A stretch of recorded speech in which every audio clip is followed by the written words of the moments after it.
10 kata yang positif yang menanamkan kepercayaan dan rasa bangga diri sama anak kita. Yang pertama, aku sangat cinta kamu.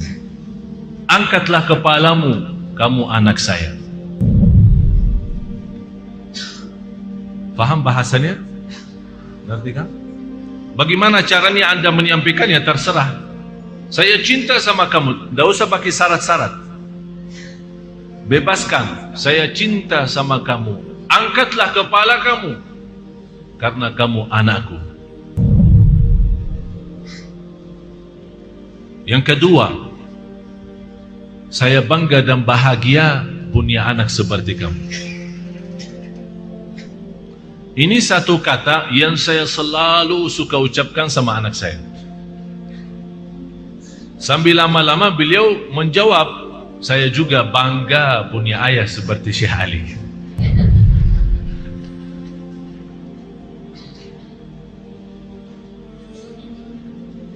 Atau bisa istilah lain, bahasa lain, lewat pertanyaan. Kamu bangga punya mama ya? Seperti saya ya? Ya, aku juga bangga sayang punya anak seperti kamu. Rasulullah sallallahu alaihi wasallam saking cinta sama anaknya, apalagi Siti Fatimah radhiyallahu anha. Begitu Siti Fatimah habis main sama anak-anak kemudian pulang, Rasul lagi duduk di rumah sama istrinya. Begitu Siti Fatimah masuk dari pintu rumah, Rasul tidak pernah panggil, ayo sini sayang. Tapi Rasul sendiri berdiri dan lari Rasul di hadap anaknya dan memegang dan memeluk anaknya. Begitu cara Rasulullah membagikan rasa cinta. Jadi bukan suruh, sini sayang pun tidak. Tapi Rasul sendiri yang datangi kepada dia dan memeluk dia. Rasul SAW suka kebiasaan, ada orang bertanya sama saya perhatiin Syekh kalau lihat anak-anak suka, anak-anak cium tangan Syekh, kok Syekh suka balas mencium tangannya? Kenapa? Biasanya kami merasa kurang fantas. Cukup anak aja yang cium, jangan Syekh yang balas mencium.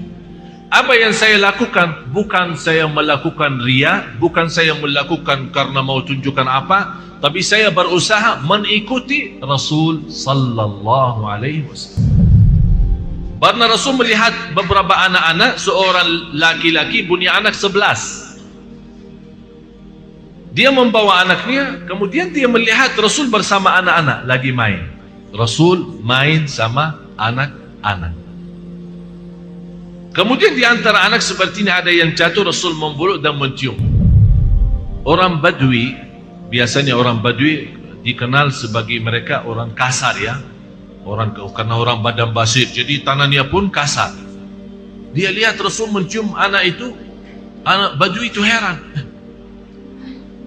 Rasul emang suka cium anak ya? Kata Rasul, ya saya suka cium anak.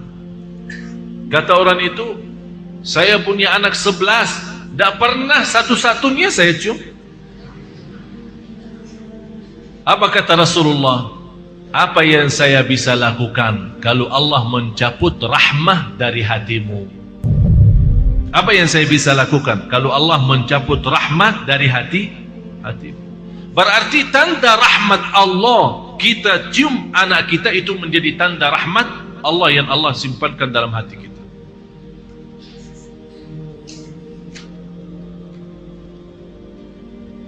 Salah satu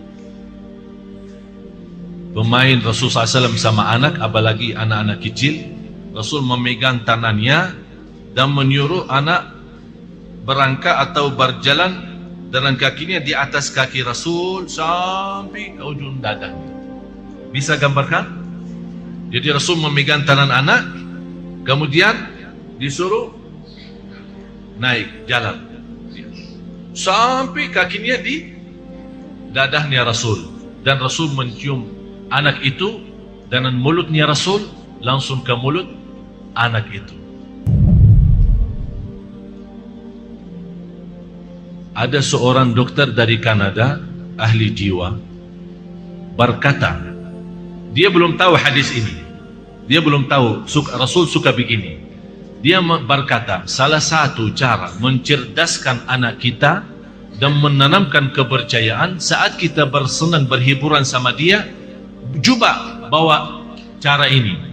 Megang tangannya, tapi jangan yang umur 13, tidak bisa. Ya, yang kecil lah, yang masih 2 tahun, 1 tahun setengah, ya 3 tahun lah masih. Dan tergantung anak kita, kalau yang besar badannya malah bisa kita angkat. Jadi sambil megang tangannya, kemudian dia naik di atas badan kita sambil berdiri, kemudian mencium bibirnya langsung. Kata seorang dokter dari Kanada itu, ini salah satu cara yang membantu cerdaskan otak anak kita dan memberikan kepercayaan diri yang luar biasa. Ditegur sama seorang ulama, hal ini sudah dikasih tahu oleh Rasul, dan Rasul sudah berlaku. Dia bilang, mana buktinya? Dibawakan hadisnya, dia belajari, sebab hadis itu dia masuk Islam. Tak ada yang lebih romantis daripada Rasul. Sama istrinya paling romantis, sama anaknya yang paling kasih sayang. Bukan hanya anaknya sendiri, malah sama anak orang lain. Begitu luar biasa Rasul kasih sayang. Yang ketiga, kita puji anak kita dan tunjukkan kecerdasannya. Kamu cerdas sekali, kamu pintar. Biar kita merasa habis pulang dari sekolah, barangkali nilainya belum sesuai yang kita harapkan, nilainya agak kurang, kita sampaikan, kamu sebenarnya pintar, tapi dalam kesempatan ini barangkali belum sampai, tapi insya Allah di semester yang akan datang, kelas yang kedua, insya Allah akan lebih baik, karena saya tahu kamu pintar. Jadi tanamkan kepercayaan. Jangan kita nilainya cuma segini, pusing, stres, aku capek, bawakan guru, ini biaya. Apa yang akan terjadi? Akan menjadi lebih rendah daripada yang kita harapkan. Yang keempat, kamu cantik, kamu manis, kamu gagah, dan saya suka mendengar suara kamu. Ini kata khusus, kata ini saya punya guru namanya Syekh Sayyid Lashin, baru meninggal dunia. Punya anak hafal Al-Quran dalam usia 5 tahun.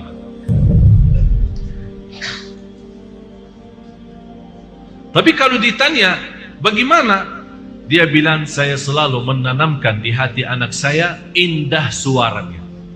Jadi setiap dia duduk sama ayahnya belajar ngaji Al-Quran, dia setel kaset. Dia bawakan tip kecil, terus setel kaset. Begitu selesai, dia serahkan kaset itu kepada anaknya untuk dia dengar sendiri.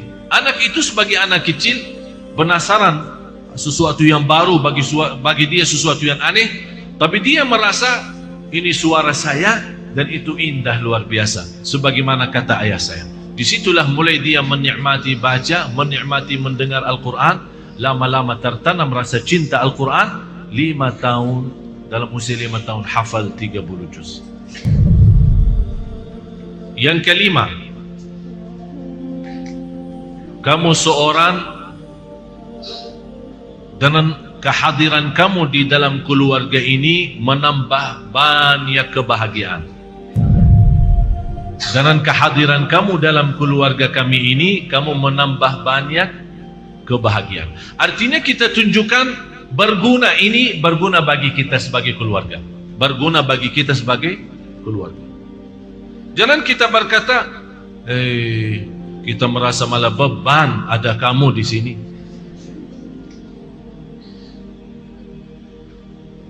Yang keenam, kamu anak hebat dan kehebatanmu tidak ada batasnya. Dan saya kemarin di Makassar, saya tunjukkan kehebatan anak Makassar atau anak orang Indonesia umumnya.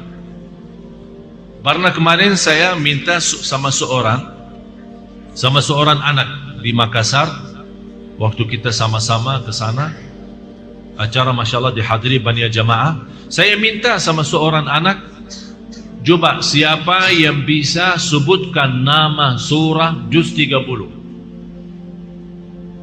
Juz 30 dari An-Naba sampai An-Nas.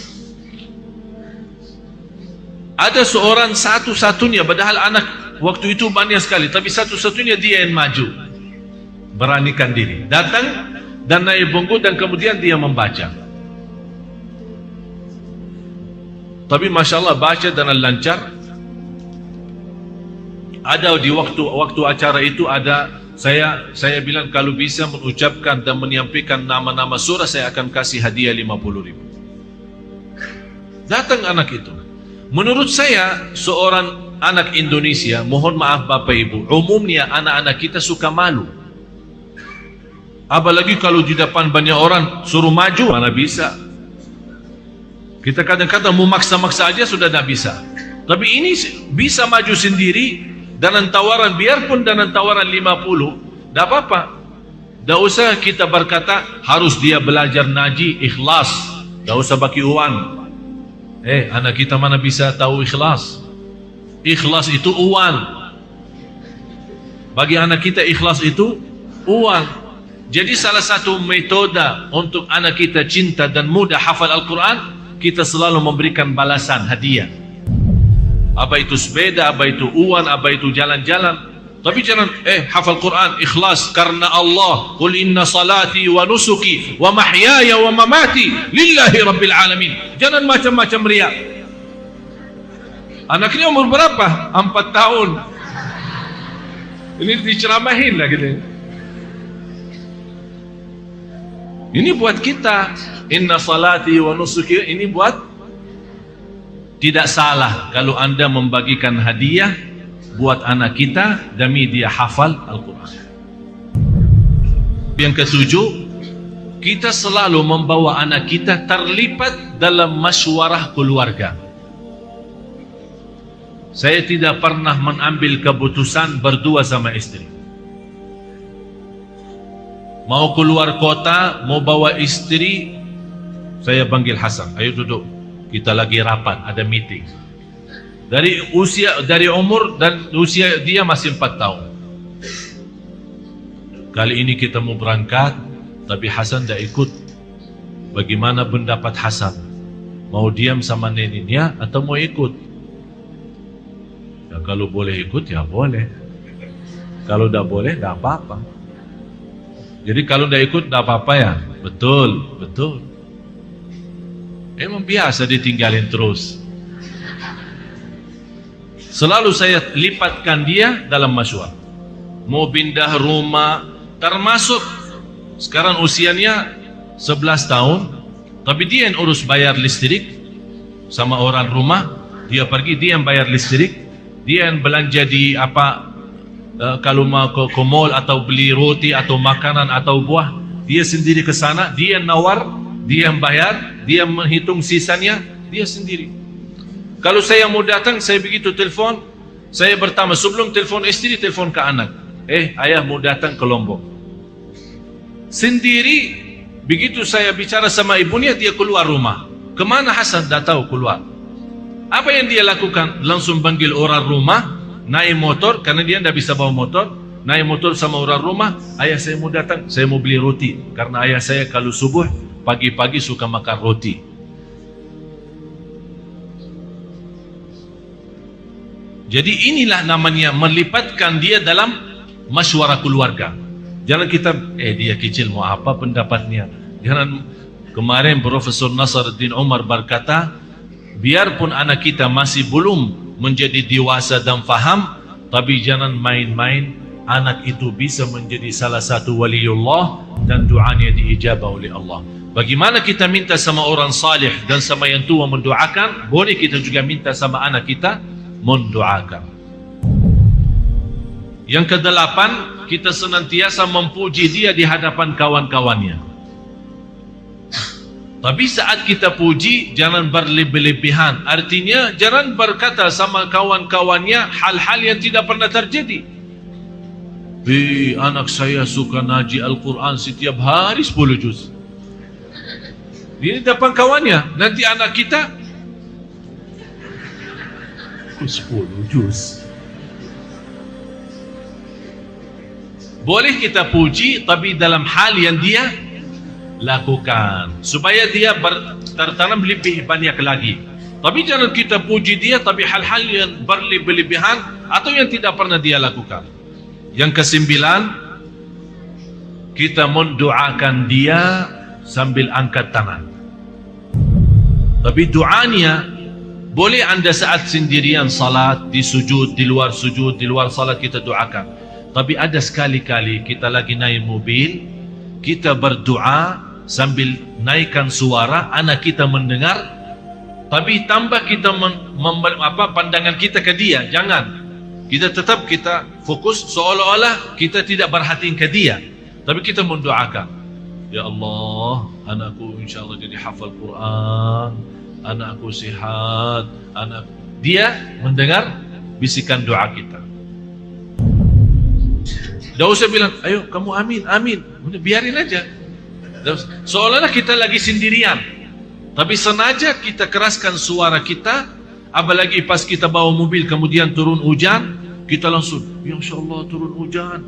Setahu saya kalau turun hujan doa makbul. Ya Allah, lindungi anakku. Ya Allah, bahagiakan ya Allah. Jadi hafal. Dia mendengar suara. Kamu amin gak? Dah usah. Kok kamu amin gak? Maksa-maksa amin. Kita doa aja ikhlas, tak usah kita perintah dia mengucapkan amin. Yang terakhir, aku percaya sama kamu karena kamu orang jujur, tidak suka bohong. Ini kata jauh lebih baik daripada jangan kamu bohong. Jangan kamu bohong. Lebih baik anda berkata,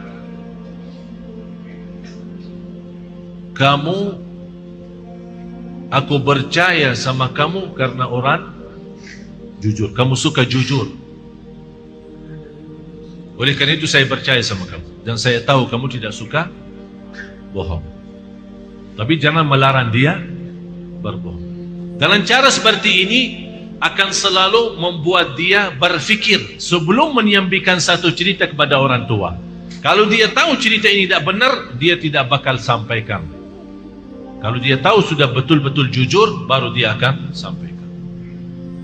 Mudah-mudahan 10 kata yang positif dan negatif kita sama-sama memahaminya dan mempelajarinya. Mudah-mudahan Bapak Ibu bisa mendapatkan manfaat. Mudah-mudahan kita mampu mengamalkan demi anak dan cucu kita menjadi insya-Allah anak salih salihah, cucu salih salihah, penghafal Al-Quran, senantiasa dalam lindungan Allah Subhanahu wa taala.